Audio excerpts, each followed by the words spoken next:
Dozens of billionaires and celebrities have given up U.S. citizenship over the years, perhaps none better known around the world than Tina Turner.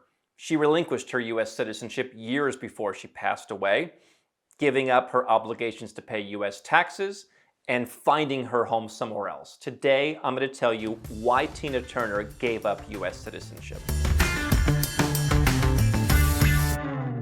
What many people don't realize is that Tina Turner had been living outside of the United States for decades. That's something that a lot of people who eventually renounce or relinquish their citizenship, in her case, do. They don't just renounce citizenship on day one. They spend years, even decades outside of the US and realize the citizenship no longer serves them. Here's what she told Larry King way back in 1997. You do not live in this country. I pay taxes here. It's okay, My family is Don't here. get mad. I didn't mean it. No, I have left America because my success was in another country, and my boyfriend was in another country. And yeah, private dancer was the beginning of my success in England. And basically Europe has been very supportive of my music. More than America. Yes, yes, hugely. Hugely more. But you're a major star here. You're a superstar in America. Not as big as Madonna. I'm as big as Madonna in Europe. I'm as big as, in some places, as the Rolling Stones. In Europe. In Europe. So you chose to live there, and you didn't choose England, though. That's where. Yes, I did. I went to England for a couple of years, and then I met a man, and I lived 3 years with him in his country in Germany. And then I bought a house in the meantime in the south of France, and I started to rebuild that. So I'm in and out of there. That's not a place where I can go often. Where's home? Zurich, Switzerland. Why Zurich? Because my boyfriend was moved there to run the company, and I always wanted to go to Switzerland, and I was very happy. Is your boyfriend going to be your husband, or it's permanent boyfriend? It's good like it is. You like it like it is? Yes. What company does he run? EMI. Oh.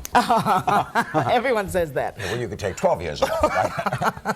Tina, he don't need you, right? I mean, think about this. This has got to be love. Well, 10 years of it. This is no small time. This Well, is not Ike, right? Who? So this really resonates with me on a deep level as someone who has a lifestyle that confuses people, because people think, well, you're born in a country, so that's where you're a citizen. Well, that's usually true, but not always. They think, well, you're a citizen of that country, so that's where you must live, which doesn't have to be true. They think you live in a country, so like that's where your house has to be, and that's not always true. People have different homes, they spend time in different places. And so just listening to Tina Turner, like I can kind of identify with what she's saying, where it's like home is in Zurich, but she has a house in the south of France, and you know the boyfriend she met in Germany, but she's from the United States, and she found her success somewhere else. And that really resonated with me. I'm going to come back to that in a moment. The one thing that first stands out, let's talk about this. I don't think that taxes is much of a reason for people renouncing U.S. citizenship, or again, in her case, relinquishing, because she basically said, hey, I got this other citizenship in Switzerland, and so I'm conducting a relinquishing act. But I don't think taxes are as much of a factor. I think perhaps paperwork is a factor, and complex affairs, and I do business overseas, and there's a lot of reporting, and the taxes don't match up, and my accountant told me like this system is too complicated for, in Switzerland or the UK. If you live in Switzerland, if you live in France, she talked about how she lived in the UK for a few years. These are not tax havens. Zurich is not one of the parts of Switzerland, the cantons, that has a lump sum tax system. So if you live in Zurich, you're not getting a tax deal. They got rid of that. Perhaps at one point she would have been under it, and maybe she was grandfathered in. But if I want to move to Zurich now, I can't move to Zurich and reduce my taxes. I can move to Lucerne. I can move to Geneva. I can move to other parts of Switzerland. I cannot move to Zurich. So she mentioned she was paying U.S. taxes. Doesn't that seem weird? Think about that. I wonder how many people watching this on CNN in 1997, the same year my father came home and told me from the Wall Street Journal, the foreign earned income exclusion, and you can't escape paying U.S. taxes entirely no matter where you live, but you can structure your affairs properly, but you're always kind of beholden. I wonder how many people caught this. She doesn't even live in the country, and she pays taxes there. So she saved taxes by relinquishing U.S. citizenship. Now, she would pay taxes where she lives, and if you are a Swiss citizen, you could not take advantage of the tax deal. So a lot of people who live in Switzerland They just keep whatever passport they have. They don't become Swiss because then the tax deal under the lump sum deal goes away. She also mentions that she was not able to go to France often. And my first thought was, is that a situation where she does not want to get sucked into the French tax system and then have the French and the U.S. tax system competing, and she'd rather have the French and some other system competing, or just pay the U.S. and then be out somewhere else, perhaps before she was a Swiss citizen. There might have been a deal at one point because they did get rid of that in Zurich. So the first thing that she benefited from by major factors of giving up U.S. citizenship would have been saving taxes. But you don't hear her saying, "I hate paying taxes," and maybe she wouldn't be so silly to say that, especially back in 1997. We have had clients that just don't, they say like, I don't want to broadcast that I'm moving my company offshore. Maybe my broader clientele wouldn't like that. But you can tell, there's a lot of factors why she moved. Here's another one, just love. And I think a lot of people these days are finding it frustrating that wherever they live, they don't think they can find someone. The dating scene, from everything that people tell me these days, the kids are telling me, is just a frustrating scene. And I think a lot of people are saying, am I in the right country to find love? Are the people around me really the best people that I could possibly find to fall in love with? I've always believed, why would you necessarily find the person, the love of your life? Why would they be born down the street from you? Just the randomness of the universe, is that really how it works? So she fell in love, and that motivated her. And people say, oh, people who renounce citizenship, it's only because they want to save taxes. Well, sometimes it's because they fell in love and they moved somewhere else. And we had a client, fell in love, got Dutch citizenship. You cannot keep your U.S. citizenship if you become Dutch. They do not allow multiple citizenships. And so he had to choose. And he chose the place where he wanted to live. He wanted to be connected with the person that he loved. He wanted to live in that same country. He wanted to be on equal footing. So that's a factor. Another thing she mentioned was her career. And I think many people have better business prospects elsewhere.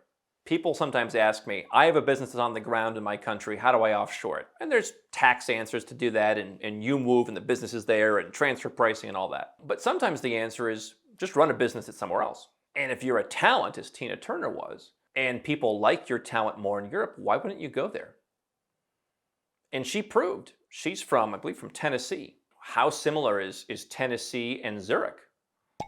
More than you'd think in some ways, and less than you would think in others. And yet she managed, and she loved it, and she built a life. Perhaps the love helped. I will tell you, I think the love helps. I think that you can find love perhaps more easily somewhere else due to a number of reasons. But she had the career. She had the business. There was an article in the New York Post that said she pretty much became European. UK crowds seem to look at her as one of our own. And so this may be somewhat unique to the entertainment industry, where you have just these mass fan base. But if you have a country where people look at you as one of their own, why wouldn't you want to go there? And that can range from people in your career to, I have a passport, and I went back to this country, I don't know, it wasn't the last time I went there, but a year or two ago, went to the country. They stamped my passport. They obviously know I wasn't born in that country. They said to me, welcome home. And it kind of hit me for a moment. I was born in the U.S., and for many years of my life, I would go back to the U.S. I had to as a U.S. citizen. And there was never a welcome home. There were a lot of grouchy people asking who the hell goes to Italy for 11 days by themselves. I've had friends who've had worse treatment than that going back to the U.S. in recent years. Being told, welcome home, like you're one of us. That was really touching. And I can only imagine if you are performing, or if you're running some kind of business or whatever you're doing, and you feel more welcome somewhere, why wouldn't you want to be a citizen? Why wouldn't you want to be connected to that place? Certainly, why wouldn't you want to live there? And then you go back to the taxes and you're like, well, wait a second, they don't like me as much over there. They like me here. Like, why am I paying them over there the taxes? That's ridiculous, right? So she pretty much became European. Why wouldn't you want to be in Europe? I look at this and saying, you can reinvent yourself anywhere. She went to the UK for a while. That wasn't ultimately her cup of tea. Okay, she met this man, and so the love took her, she followed him. But I think you can reinvent yourself anywhere. And I think there's a lot of people out there who could start a business or could do something else in some other country. Or at the very least, do what I did with Nomad Capitalist, where it was built pretty much entirely when I was outside of the United States. Now, the U.S. may have had some impact on who I am. I would say my parents and my family and all the reading I did and all that kind of stuff has more of an impact, because there's kids I grew up with that are, they have problems now, unfortunately. We all have the same opportunities to some extent. But I built this business outside of the United States. And I was able to, in a sense, reinvent myself by being outside of my country. I don't think Nomad Capitalist would be what it is, or have the soul it has, or the authenticity it has if I was doing this from the United States. And she did the same thing. She found a place where they loved what she did, and that really fueled her creativity.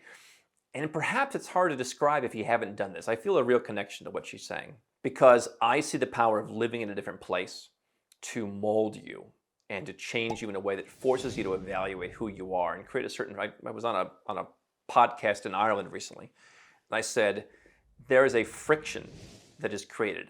Not necessarily a bad friction, but a friction that forces you to understand more about who you are and creates a self-awareness that makes you be a better version of yourself. And when you combine that with people like what you do more somewhere else, that's a very positive force. I think that's a major motivator for her. And then you look at the lifestyle. She just liked living in Switzerland more. What's wrong with living on Lake Zurich? I mean, it sounds beautiful, right? More social stability there. I mean, coming from the United States right now, this is 1997, but now you'd rather live in Zurich or you'd rather live in the US. Everyone's at each other's throats. And so she made it. And once you've made it, I think it's easier to live on the shores of Lake Zurich than somewhere in the US. Now again, today, if you were doing this today, live on Lake Lucerne, because they have a tax deal there. You can pay one lump sum of tax. And obviously, if you're Tina Turner, you're performing all around the world, there's kind of unique tax consequences there that would have to be factored in. But taxes, love, career, and lifestyle. I think those are all reasons that fuel this. This is a very human example of why you should go where you're treated best. I think if you gave it a chance, you'd find there are places where what you do would be better accepted. I don't interact with all the comments, but it has been, for 11 years, it's been an uphill battle for us. We've had plenty of success, but just in terms of everybody who's watched Nomad Capitalist, most people are like, this is dumb. The United States is the best country in the world. And I think fewer and fewer people think that every year.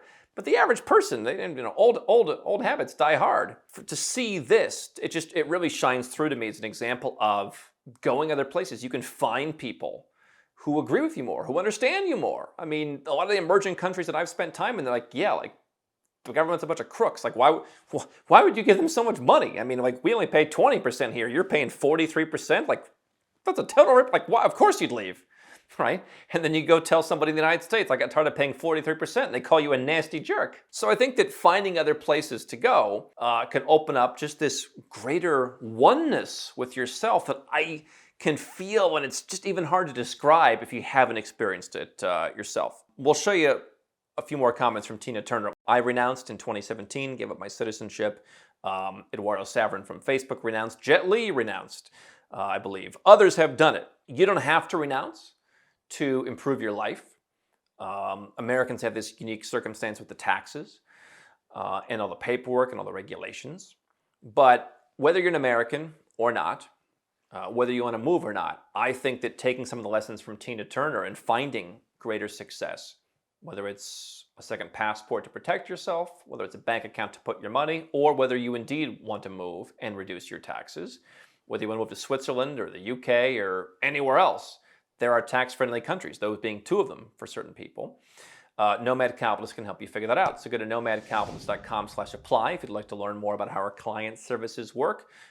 We charge a fee to provide unbiased, holistic advice across all the jurisdictions. We could help you move to dozens of different tax-friendly countries, including some you probably never thought of. Whether you want to live on Lake Zurich or Lake Lucerne in Switzerland, or whether you want to live somewhere up and coming in Southeast Asia or Central America. I mean, the options versus when Tina Turner left were different, and obviously she found love in a certain place. But other people have come up to me and said, hey, I found the love of my life in Colombia, thanks to you. And now we're moving to a tax-friendly country together that's willing to accept her because the US wouldn't let her come in. So nomadcapitalist.com/apply. We help people legally reduce their taxes, create a plan B, build more freedom. And I would say, that's the strategic thing.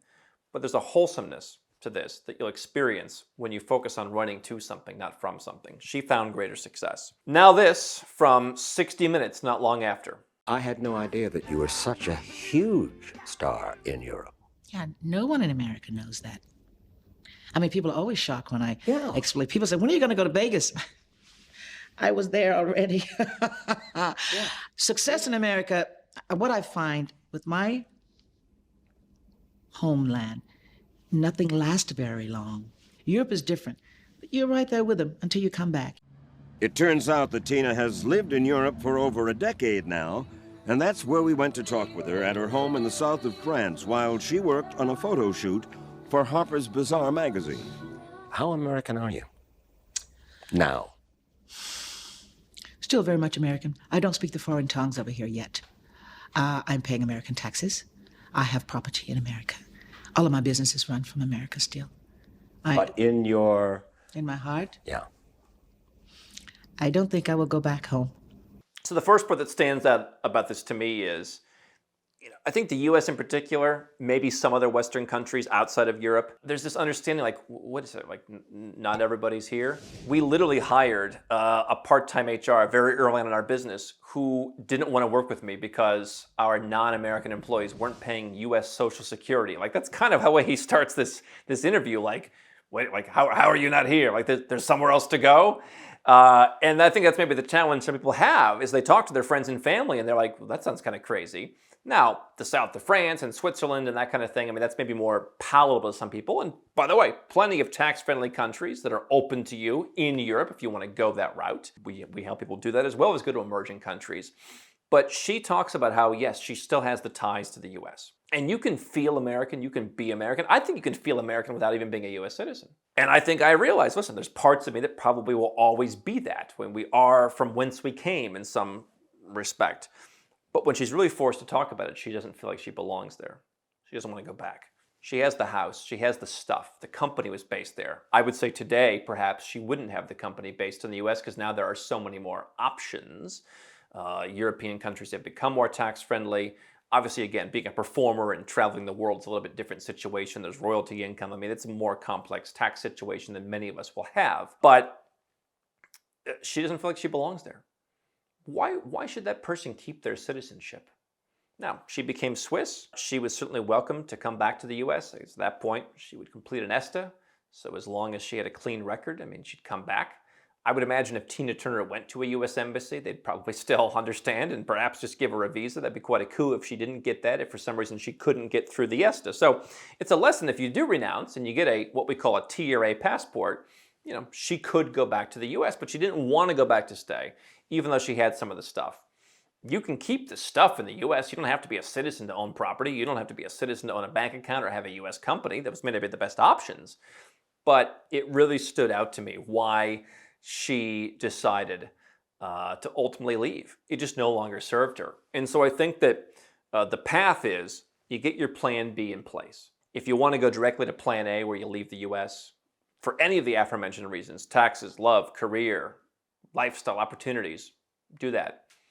I think eventually a lot of people who start experiencing what other countries have to offer will decide to do as she did. And once you do that for long enough, many people will keep their U.S. citizenship forever. I have a friend who went back to the U.S. after 25 years of never going back for a day. Now he lives there, he'll stay there forever.